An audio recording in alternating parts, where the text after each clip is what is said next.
When Pope John Paul II steps off the plane in 1987, he enters a nation ruled by a brutal, bloodthirsty dictatorship. What he said during the trip were, we need change in Chile, we need democracy, this government has to change. Jorge Dominguez, the editor of the Brooklyn Diocese Spanish newspaper Nuestra Voz, says it was one of the Pope's most risky trips, and he was no stranger to Chile's problems. A decade before, in 1978, Chile and Argentina were on the brink of war, and the newly elected Pope made it one of his first duties to foster peace. I have a cousin who was in the military, and he said we were ready to strike. It was just a matter of hours. The countries were arguing over islands along the southern tip of Chile, strategic gateways to the Pacific and Atlantic Oceans. What Argentinians wanted was to take over part of territory that gave Chile access to the Atlantic Ocean.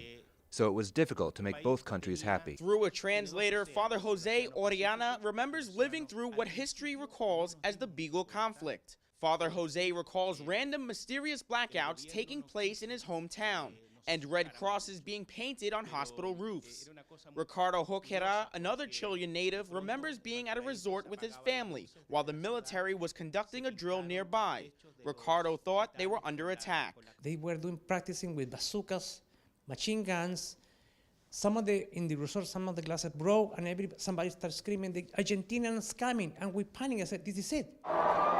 Fear was everywhere until Pope John Paul II sent a special cardinal, Antonio Samore, to meet with both parties. Talks continued for over 5 years, and in 1984, the sides came to a peace treaty, an agreement that still stands today. We are very happy about that because even though we fought from time to time, we love Argentina very much.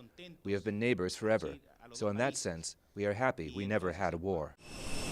Now, as Pope Francis makes the first papal trip to Chile in nearly 3 decades, Father Jose and Ricardo have faith for the people of their homeland. My hope for the Holy Father's visit is that he confirms our people in the faith and that young people return to the root of the Catholic faith. Bring people to Jesus at the center of our life. They say they're praying for Chile much like they did decades ago. In Brooklyn, Tim Harfmann, Currents News.